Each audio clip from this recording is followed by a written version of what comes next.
పార్దు వాళ్ళ నానమ్మ, తాతయ్యలకు సంబంధించి వాళ్ళ పెళ్లి రోజు రాబోతుంది. అయితే ప్రతి ఏడాది కూడా వాళ్ళ పెళ్లి రోజున సామూహిక వివాహాలను పార్దు కుటుంబ సభ్యులు నిర్వహిస్తారు. కానీ ఈసారి సుభాష్‌ని మాత్రం అత్తయ్య గారు చనిపోయిన తర్వాత ఇక అలాంటి కార్యక్రమాలు చేయించటం కరెక్ట్ కాదని అంటుంది. కానీ మిగతా ఇంటి సభ్యులతో పాటుగా పార్దు కూడా ఈ సామూహిక వివాహాలు జరిగి తీరాల్సిందని చెప్పడంతో ఇక అమూల్య కుటుంబం, పార్దు కుటుంబం చక్కగా నెక్స్ట్ డే గుడిలోకి వెళ్తారు.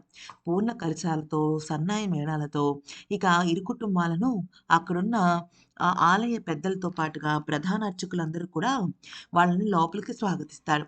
ఈలోపు అక్కడ ఒక పెద్ద అద్భుతం జరుగుతుంది. అక్కడికి ఒక స్వామీజీ వస్తారు. ఆయన పుణ్యక్షేత్రాలన్నీ తిరిగి ఆ పరమేశ్వరుడి అనుగ్రహం పొందిన వాళ్ళని చెప్పుకోవచ్చు. ఆయన శంఖం ఊదాడు అంటే ఏదో ఒక పెద్ద విషయమే జరగబోతోంది.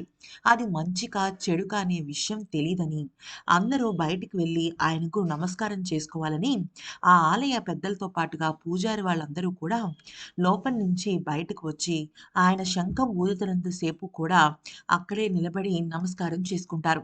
కానీ అక్కడున్న పార్థుతో పాటుగా అమూల్యకి కూడా విషయం ఏమీ అర్థం కాదు. ఎందుకనంటే ఎవరైనా మంచిని యాక్సెప్ట్ చేయగలరు. కానీ ఏం చెడు జరగబోతుందో అర్థం కాని పరిస్థితుల్లోకి వెళ్ళిపోతారు. ఇంతకీ అసలు ఆయన శంఖం ఊదుతున్న ఆయన మంచి చెప్తాడా?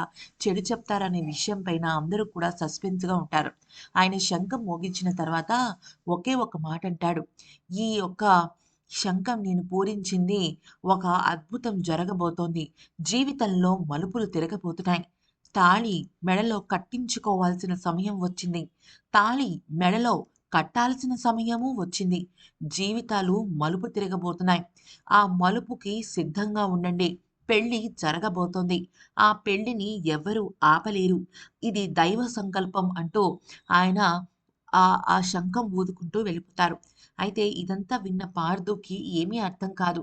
పెళ్లి గురించి, ముహూర్తం గురించి, జీవితపు మలుపు గురించి ఏమీ తేల్చుకోలేకపోతాడు. అయితే ఇక్కడ ఆ స్వామీజీ చెప్పింది ఎవరి గురించో కాదు. అమూల్య, పార్థుల పెళ్లి జరగబోతోంది. అయితే త్వరలోనే అమూల్య మెడలో పార్థు తాళి కట్టబోతున్నాడు. ఇది ఫిక్స్.